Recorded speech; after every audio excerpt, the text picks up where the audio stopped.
Hello दोस्तों, मेरे इस चैनल पर आप सभी का बहुत स्वागत है। अपने इस चैनल पर मैं देश विदेश में हुई अपराधों की कहानियां लेकर आती हूँ। आज जो कहानी मैं आपको सुनाने जा रही हूँ वो एक ऐसे शख्स की कहानी है जिसने खुद ही अपने कत्ल की साजिश रच डाली थी। क्या था पूरा घटनाक्रम और क्यों उसने ये सब किया, ये जानने के लिए इस वीडियो को एंड तक जरूर देखिएगा। कहानी की शुरुआत होती है मध्य प्रदेश के रतलाम जिले के एक गांव कमेर से। वहां एक हिम्मत पाटीदार नाम का शख्स रहता था। 23 जनवरी 2019 की सुबह अचानक उसके घर से रोने चीखने की आवाजें आने लगती हैं। हिम्मत पाटीदार के पिता लक्ष्मी नारायण पाटीदार ने रोते हुए गांव के लोगों को बताया कि रात को किसी ने उनके बेटे हिम्मत की हत्या कर दी है। देखते ही देखते ये खबर पूरे गांव में आग की तरह फैल जाती है। हिम्मत की लाश गांव के बाहर खेत में पड़ी हुई थी। कुछ ही देर में उस जगह पर गांव के लोगों की भीड़ जुट जाती है। हिम्मत पाटीदार एक दबंग किसान था। हिम्मत पाटीदार के तहेरे भाई संजय पाटीदार राष्ट्रीय स्वयंसेवक संघ यानी आरएसएस के जिला स्तर के पदाधिकारी थे। हिम्मत पाटीदार भी आरएसएस से जुड़ा हुआ था, इसलिए उसकी हत्या ने गांव के लोगों में आक्रोश भर दिया था। इस घटना की जानकारी वहां के थाना प्रभारी विनोद सिंह बघेल को मिली तो वो अपनी टीम को लेकर फौरन घटनास्थल पर पहुंच गए। हिम्मत की लाश उसके खेत में पड़ी हुई थी। पुलिस ने उस जगह का मुआयना किया तो पाया कि उसकी हत्या गला रेत कर की गई थी। उसकी पहचान छिपाने के लिए हत्यारों ने उसका चेहरा जलाने की भी कोशिश की थी, जबकि शायद गलती से उसकी पहचान की दूसरी चीजें जैसे मोबाइल और पर्स वो उसके पास ही छोड़ गए थे।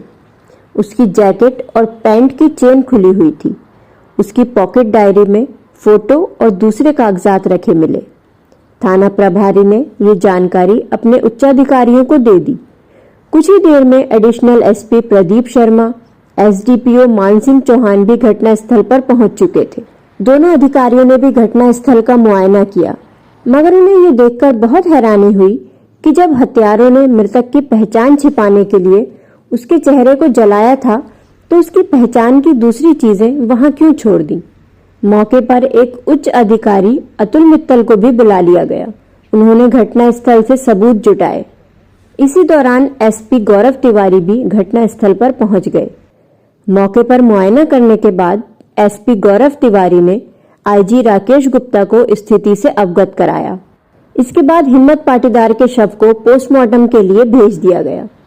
मृतक की जेब से जो पॉकेट डायरी मिली, पुलिस ने उसकी जांच की तो उसमें ATM pin, SBI insurance ID आदि की जानकारी मिली। मोबाइल की जांच की तो photo, video, WhatsApp message, call recording, history आदि सब कुछ डिलीट मिला, जबकि उस मोबाइल पर रात को ही इंटरनेट का इस्तेमाल किया गया था। मृतक के शरीर पर संघर्ष के कोई निशान नहीं मिले।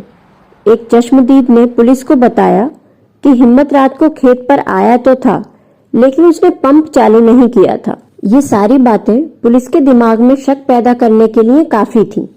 पुलिस को हिम्मत पाटीदार के एक अफेयर की बात भी पता चली। पुलिस को ये भी पता चला कि गांव से एक मदन नामक व्यक्ति लापता है। मदन पहले हिम्मत के ही खेत पर मजदूरी किया करता था। संघ से जुड़े लोग विरोध प्रदर्शन करने लगते हैं और हिम्मत पाटीदार के हथियारों को जल्द गिरफ्तार करने की मांग उठने लगती है। पुलिस प्रशासन पर बहुत दबाव बनाया जा रहा था। पुलिस को डर था कि कहीं संघ से जुड़े हुए लोग इस मामले को लेकर कोई आंदोलन न खड़ा कर दें, इसलिए पुलिस बहुत बारीकी से पूरे मामले की जांच करने लगती है। एसपी गौरव तिवारी ने दूसरे दिन भी घटनास्थल की गहनता से जांच की। हिम्मत के परिवार वालों ने बताया कि 22 फरवरी की रात को हिम्मत बाइक लेकर खेतों में पानी लगाने के लिए पंप चालू करने गया था। वो रात में घर वापस नहीं लौटा। सुबह खेत में उसकी लाश मिली। पुलिस की समझ में ये बात नहीं आ रही थी कि हिम्मत जब पंप चालू करने गया था तो उसने पंप चालू क्यों नहीं किया। हैरान कर देने वाली बात यह भी थी कि वो अपने घर से पंप सेट के कमरे की चाबी भी लेकर नहीं गया था। एसपी गौरव तिवारी के दिमाग में हिम्मत पाटीदार के यहाँ काम कर चुके नौकर की गुमशुदगी को लेकर भी शक पैदा हो गया था। इसलिए उन्होंने थाना प्रभारी को मदन के बारे में जांच करने के निर्देश दिए। कुछ ही दिन के बाद गांव में चर्चा होने लगी कि हिम्मत हत्याकांड में पुलिस जिस मदन की तलाश में थी उसकी भी हत्या हो चुकी है। लोगों के बीच ये भी बातें हो रही थी कि हिम्मत के खेत में जो लाश मिली थी वो हिम्मत की नहीं थी, वो लाश तो नौकर मदन की थी। पुलिस को भी पहले से ही लाश की शिनाख्त को लेकर शंका थी, इसलिए एसआई कैलाश ने पोस्टमार्टम के समय लाश के थोड़े से अंश को डीएनए टेस्ट के लिए सुरक्षित रखने के निर्देश दे दिए थे। पुलिस को गांव से बाहर झाड़ी में एक जोड़ी जूते भी पड़े मिले थे। उन जूतों की जब पहचान करवाई गई तो उनकी पहचान मदन के जूतों के तौर पर हुई। ये बात शक पैदा कर रही थी कि अगर हिम्मत की हत्या करने के बाद मदन को गांव से फरार ही होना था तो वह अपने जूते उतारकर नंगे पांव क्यों गया होगा। जिस रात ये वारदात हुई उस रात को मदन एक खेत में सिंचाई कर रहा था। उसके जूतों पर जो गीली मिट्टी लगी हुई मिली, बिल्कुल वैसी ही मिट्टी हिम्मत की बाइक पर पिछली फुटरेस्ट पर लगी मिली। इससे इस बात की भी पुष्टि हुई कि घटना की रात मदन हिम्मत की बाइक पर बैठा था। पुलिस का शक अब गहराता जा रहा था। वो मदन के मामले की जांच में और तेजी लाती है। इसके बाद पुलिस मदन के परिजनों के खून के नमूने लेती है और डीएनए टेस्टिंग के लिए भेज देती है। दूसरी तरफ पुलिस अब हिम्मत पाटीदार की जिंदगी के हर पहलू में झांकती है। पुलिस को पता चलता है कि हिम्मत के ऊपर 26 लाख रुपए का कर्ज हो गया था। इसी कर्ज की वजह से वो बहुत परेशान रहता था। पुलिस को ये भी पता चला कि 1 महीने पहले ही उसने एसबीआई लाइफ इंश्योरेंस से अपना 20 लाख रुपए का बीमा करवाया था। उसका उत्तराधिकारी उसने अपनी पत्नी को बनाया था। जो डायरी पुलिस को लाश के पास से मिली थी उसमें भी इस बीमा की पूरी जानकारी लिखी हुई मिली।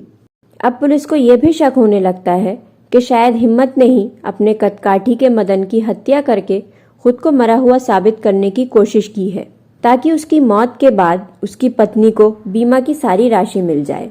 2 दिन के बाद लैब से डीएनए टेस्टिंग की रिपोर्ट भी आ जाती है। इससे साफ हो जाता है कि खेत में मिला शव हिम्मत का नहीं बल्कि उसके नौकर मदन का था।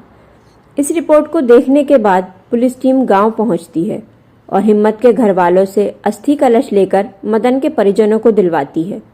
मदन की हत्या की बात सुनकर उसके घर में सब होश खो बैठते हैं। उसकी बुजुर्ग माँ बेहोश हो जाती है। अब ये बात साफ हो चुकी थी कि हिम्मत पाटीदार ने ही अपनी जैसी कदकाठी के मदन की हत्या की थी, ताकि वो बीमे की इतनी बड़ी रकम हड़प सके। पुलिस अब हिम्मत पाटीदार को तलाशने लगती है। उसको तलाशने के लिए एसपी गौरव तिवारी पुलिस की एक टीम गठित कर देते हैं। टीम जी जान से जुट जाती है। पुलिस टीम की 4 दिन की कड़ी मेहनत के बाद हिम्मत पाटीदार को राजस्थान के प्रतापगढ़ जिले की अरनोद तहसील स्थित होरी हनुमान मंदिर के पास ही एक धर्मशाला से गिरफ्तार कर लिया जाता है। उसके बाद लाकर उससे पूछताछ की जाती है तो वो पूरी कहानी पुलिस के सामने उगल देता है। हिम्मत पाटीदार खुद को बहुत बड़ा नेता समझता था। उसकी आमदनी बहुत कम थी, जबकि उसके खर्चे लगातार बढ़ रहे थे। हिम्मत के ऊपर 26 लाख रुपए का कर्ज हो जाता है। इसी वजह से वो पिछले 2 सालों से बहुत परेशान था। इसी बीच करीब 6 महीने पहले हिम्मत ने टीवी पर एक ऐसा क्राइम सीरियल देखा था जिसमें एक व्यक्ति खुद को मरा साबित करने के लिए अपनी ही कदकाठी के दूसरे व्यक्ति की हत्या कर उसका चेहरा बिगाड़ने के बाद शव को खुद के कपड़े पहनाकर फरार हो जाता है। इस तरह वो पुलिस और समाज की नजरों में मर जाता है। इसी सीरियल को देखकर हिम्मत के दिमाग में एक तरकीब सूझी। उसे लगा कि वो भी ऐसा करके कर्ज से छुटकारा पा सकता है। इसलिए सब प्लान करने के बाद उसने वारदात से 1 महीने पहले ही एसबीआई लाइफ इंश्योरेंस से अपना 20 लाख रुपए का बीमा करवा लिया था और अपनी पत्नी को इसमें नॉमिनी बनाया था। यानी कि इंश्योरेंस का पैसा हिम्मत की मौत के बाद उसकी पत्नी को ही मिलने वाला था।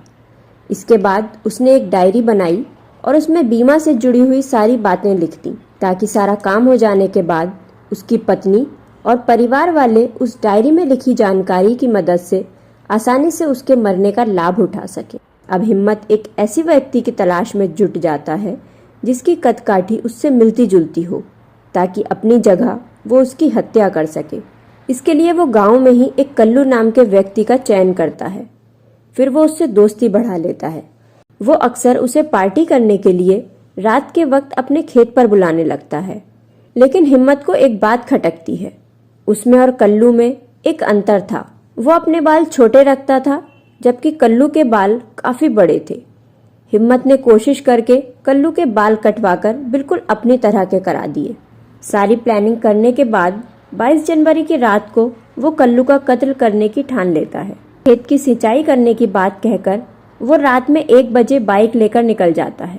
खेत पर पहुंचते ही उसने कल्लू को कॉल किया, लेकिन कल्लू ने उसका कॉल रिसीव नहीं किया।